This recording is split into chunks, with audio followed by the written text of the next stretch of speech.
It's 5:18 a.m. on a weekday. Your house is still half asleep.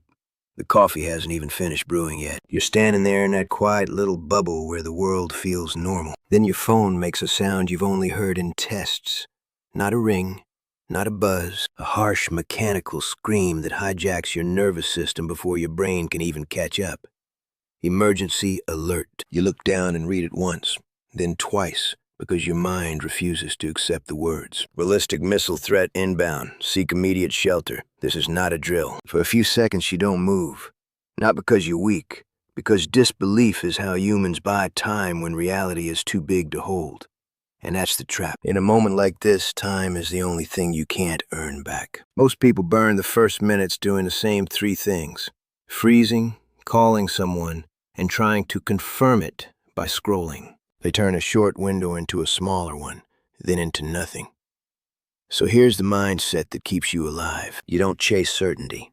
You execute a simple plan. Because in a fast-moving event, certainty shows up late, and late gets people killed.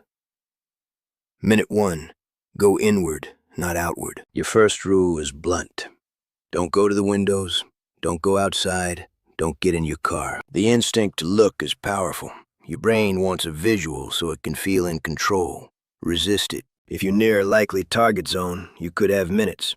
If you're farther out, you might have more time. But the correct move is still the same at the start. You go inward. Basement is best. If you don't have one, pick the most interior room you've got. A bathroom, a closet, a hallway, anywhere with the most walls between you and the outside. The goal isn't comfort. It's mass. It's distance from glass. Glass is a silent killer in the first phase. People get sliced up because they ran to windows, stared out, and then the shock wave turned their living room into a blender of shards. So you move away from glass now, before your curiosity does damage. Minute 2 to 6.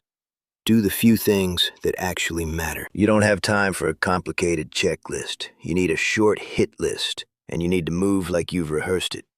Here's the short list. 1. Shut off the gas if you can do it fast. Not because you're expecting your home to explode, but because pressure waves and shaking can rupture lines and fires after a blast can spread aggressively. If you already know where your shutoff is, do it. If you don't know, don't turn this into a scavenger hunt. This is why you learn it ahead of time. 2. Fill every container with water. Bathtub, sink, pots, bottles. Anything clean enough to hold water. If water infrastructure takes damage or power drops, what's in your pipes might be all you get for a while. Water is your most boring lifesaver. 3. Grab a radio if you have one, and a flashlight. A battery-powered radio can matter more than your phone if networks go down or become unreliable. Flashlight beats candles in a tense situation, and it doesn't create a fire hazard. 4. Bring your phone and a battery pack, but don't babysit it.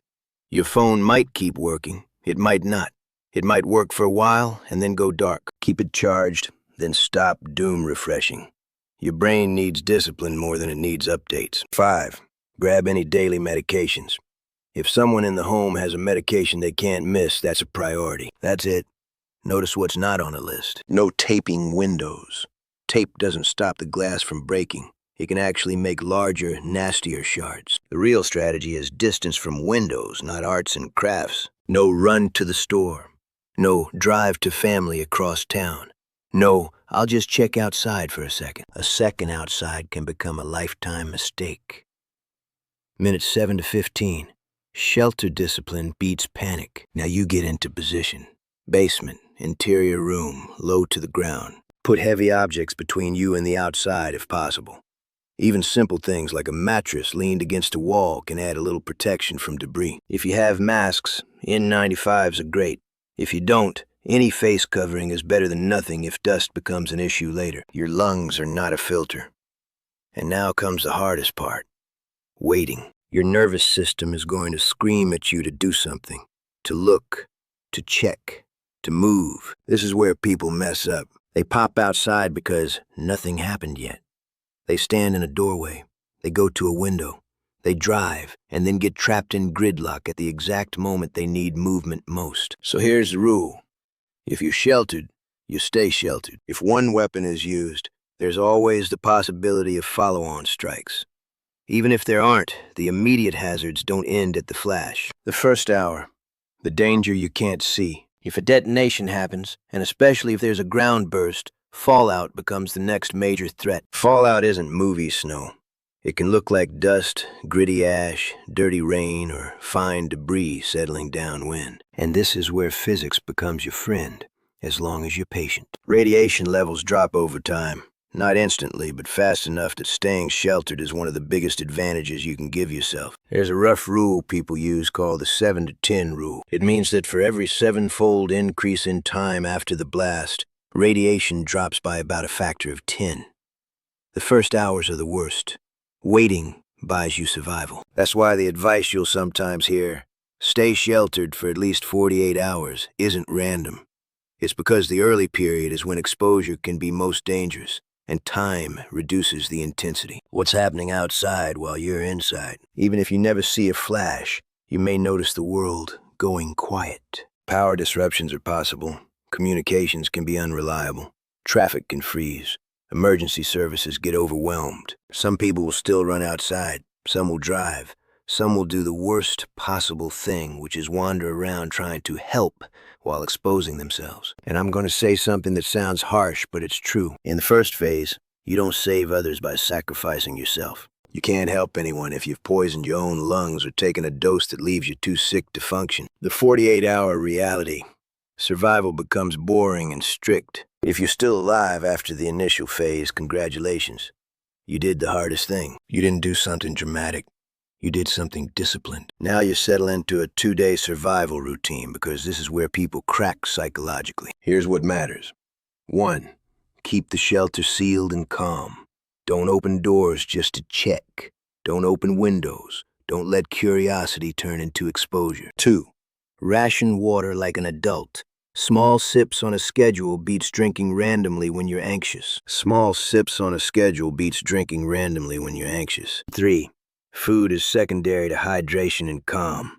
Eat enough to stay stable, but don't turn it into comfort snacking. 4. Sanitation matters more than people think. If plumbing stops, you need a backup. A lined bucket setup with bags is not glamorous, but it keeps your shelter livable. Basic hygiene reduces secondary problems. 5.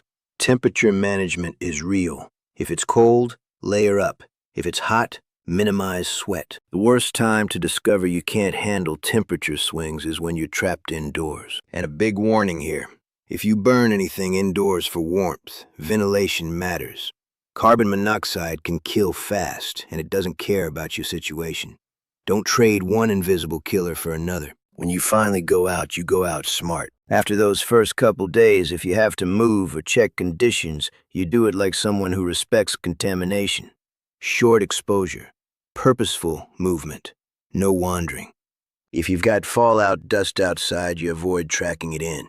If you have to come back inside, you treat the outer layer of clothing like it's contaminated. Bag it, isolate it.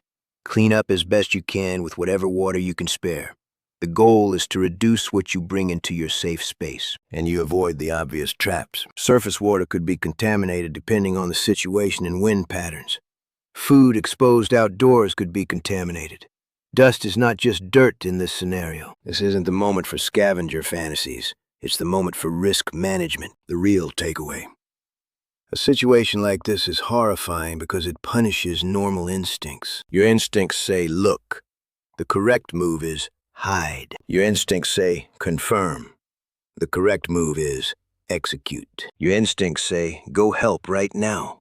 The correct move is survive first, then help when you won't become another casualty. And here's the best part. You don't need a bunker to improve your odds. You need a plan you can run half asleep. Know your shelter spot. Know your gas shut off. Keep a short kit ready. Water containers, radio, flashlights, batteries, basic first aid, and meds. Because in the moments that decide everything, you don't rise to the occasion. You fall to the level of your preparation. Original outro. If you ever get an alert like this, the most dangerous thing in your house won't be a lack of gear. It'll be the voice in your head saying, just check for a second. That second is where people lose their advantage. So build a simple plan now while life is normal. Make it boring. Make it repeatable. Make it something you can do even when your hands are shaking. Then if the day ever comes when the world gets loud, you won't be trying to invent survival from scratch. You'll already be moving.